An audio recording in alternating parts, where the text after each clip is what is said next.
درجة حرارة 180 بس. نسخن الفرن قبلها ب 10 دقايق ونسيب في الفرن 10 15 دقيقة. ما نشغلش الشواية من 10 ل 15 دقيقة من تحت، وتاخد وش خالص الشواية 5 دقايق. شكرا كده يا جماعة. نكون زي ما انتم شايفين كده طلعت من الفرن بعد 10 دقايق. في ناس تحبها مستوية أوي وفي ناس تحبها نص سوا.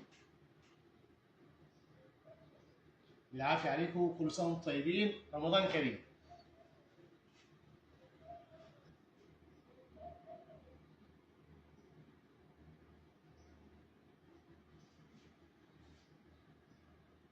كل سنة وانتم طيبين ورمضان كريم.